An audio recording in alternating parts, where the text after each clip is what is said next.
अच्छे और नेक लोगों की संगत हमेशा सुकून और प्रगति देती है।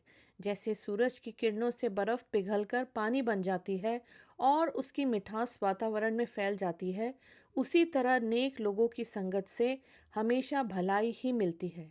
क्योंकि हवा जब फूलों से गुजरती है तो वो भी खुशबूदार हो जाती है। नमस्कार। आज जिस टॉपिक पर हम बात करेंगे वो है मौत। मौत किसकी?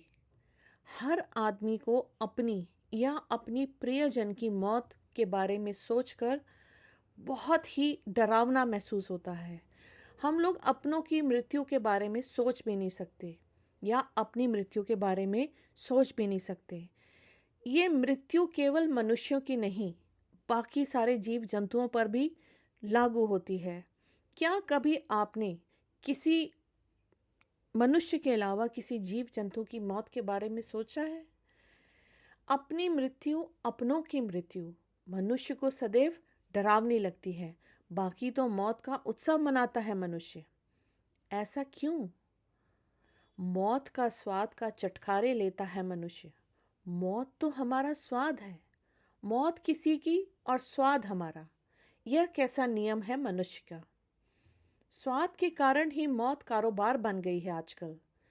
मुर्गी पालन, मछली पालन, बकरी पालन, पोल्ट्री फार्म्स, नाम है पालन और मकसद है हत्या। स्लॉटर हाउस तक खोल दिए गए हैं। गली गली में खुले नॉनवेज रेस्टोरेंट। मौत का कारोबार नहीं तो और क्या है? यह सब इसलिए है क्योंकि यह मौत हमारी नहीं है, किसी और की है। जो हमारी तरह बोल नहीं सकते, अपनी अभिव्यक्त नहीं कर सकते, अपनी सुरक्षा स्वयं नहीं कर सकते। उनकी इस कमज़ोरी को हमने अपना बल मान लिया है और साथ ही साथ हमने यह मान लिया कि उनमें भावनाएं होती ही नहीं हैं, या उनकी आहें नहीं निकलती हैं, या उनकी बदुआएं कभी किसी को लगती ही नहीं हैं। खाने के टेबल पर हड्डियां नोचते हुए एक पिता अपने बच्चे को सीख देता है कि बेटा, कभी किसी का दिल नहीं दुखाना, किसी की आहें मत लेना, किसी की आंख में तुम्हारे कारण आंसू नहीं आने चाहिए। अपने बच्चों में झूठे संस्कार डालते समय पिता को अपने हाथ में वो हड्डियां नहीं दिखती जो इससे पहले एक जीवित शरीर थी, जिसके अंदर इससे पहले एक आत्मा थी। उसकी भी अपनी एक माँ थी और वो भी किसी की संतान थी जिसे काटा गया होगा। क्या वह कराया नहीं होगा या तड़पा नहीं होगा? उसकी भी आहें अवश्य निकली होंगी और उसने बद्दुआएं भी अवश्य ही दी होंगी। आपने कैसे यह मान लिया कि जब जब धरती पर अत्याचार बढ़ेंगे तब ईश्वर सिर्फ मनुष्यों की रक्षा के लिए आएंगे? क्यों ये मूक जानवर उस परमात्मा परमेश्वर की संतान नहीं है? क्या उस ईश्वर को उनकी रक्षा की चिंता नहीं है? धर्म की आड़ में उस परम पिता के नाम पर आप लोगों ने अपने स्वाद के लिए कभी ईद पर बकरे को काटते हो तो कभी माँ दुर्गा या बाबा भैरव के सामने बकरे की बलि चढ़ाते हो, तो कहीं आप अपने स्वाद के लिए मछली का भोग लगाते हो। क्या आपने कभी सोचा कि ईश्वर का स्वाद क्या होता है? उनका भोजन क्या है? आखिर आप किसे ठग रहे हैं? भगवान को, अल्लाह को, जीसस को या स्वयं को? मंगलवार को मैं नॉन वेज नहीं खाता हूँ। आज शनिवार है, इसीलिए नॉन वेज नहीं खाऊंगा। अभी नवरात्रि चल रही है, इसलिए नॉन वेज मैं नहीं खाऊंगा। इसका मतलब आपके मन में भी कहीं ना कहीं अपराध बोध अवश्य है, परंतु वह आपकी जिह्वा के स्वाद के आगे बिल्कुल ही क्षीण हो चुका है। ईश्वर ने आपको बुद्धि दी और मनुष्य योनि में जन्म दिया, सिर्फ इसलिए कि आप तमाम योनियों में भटकने के बाद जन्म मृत्यु के इस चक्र से बाहर निकलने का रास्ता ढूंढ सकें। परंतु आपने इस मनुष्य योनि को पाते ही स्वयं को ईश्वर समझ लिया। आप ही तो कहते हो कि हम जो प्रकृति को देंगे वही प्रकृति हमें लौटाएगी। यदि आप प्रकृति को मौत दे रहे हैं तो प्रकृति भी हमें मौत ही लौटाएगी।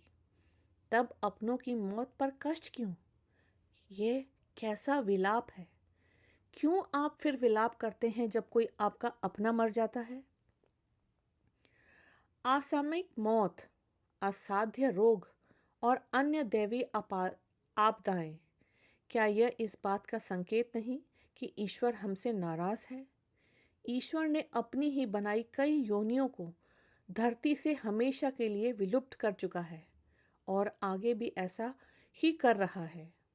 शाकाहार, तप, त्याग और तपस्या ही मानव का धर्म है। जियो और जीने दो मनुष्य योनि का सत्य सत्य सिद्धांत है और इसी राह पर चलने वाला मनुष्य सदैव दीर्घायु, सुखी और यशस्वी रहता है। प्रकृति के साथ रहो, प्रकृति के होकर रहो। तो ये है हमारा आज का टॉपिक और यही मैं आप सभी से हाथ जोड़कर गुजारिश करना चाहती हूँ। पेड़ पौधे, जानवर, पक्षी या मछली, इन सब में भी जान है।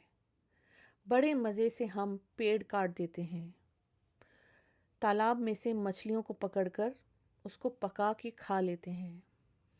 मुर्गियों को, जिनमें जान होती है, जो किसी के बच्चे होते हैं, उनको हम पकड़कर स्लॉटर हाउसेस में या पोल्ट्री फार्म्स में उनको मार कर हम लोग अपना भोजन बना लेते हैं।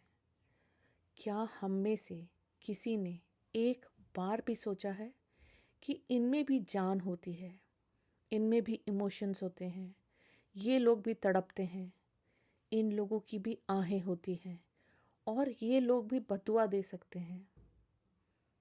नहीं, हम लोग ऐसा, बहुत कम लोग हैं जो ऐसा सोचते हैं। एक ठंड वाली रात में एक ठुठुरता कुत्ता जब आपकी तरफ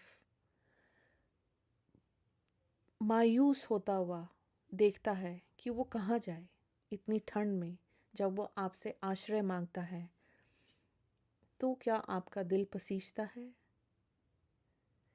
जिस तरह आप अपने बच्चों के बारे में सोचते हैं कि ठंड में बाहर जा रहे हो, जैकेट पहन के जाओ, टोपी पहन कर जाओ, मफलर लेके जाओ, ग्लव्स पहन के जाओ, क्या आपने कभी इन पक्षियों के बारे में या इन जानवरों के बारे में सोचा है कि ये लोग इतनी ठंड में ठिठुरते हुए बिना छत के कैसे जिएंगे? बहुत कम लोग हैं जो ऐसा सोचते हैं और ऐसा फील करते हैं। इतनी ठंड है, नॉर्थ इंडिया में इतनी ठंड पड़ रही है, इतनी कड़ाके की ठंड पड़ रही है, इतना कोहरा है।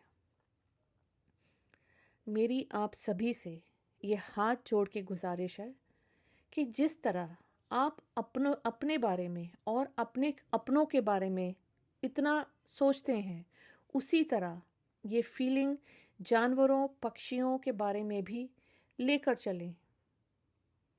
एक आदमी का जब मन बदलेगा तो ऐसे ही करते हुए एक एक करके कई सारे लोगों का मन बदलेगा। मैं आज आपसे बस यही कहना चाहती हूँ कि जो आप अपने लिए फील करते हैं वही आप दूसरों के बारे में भी फील करें। धन्यवाद।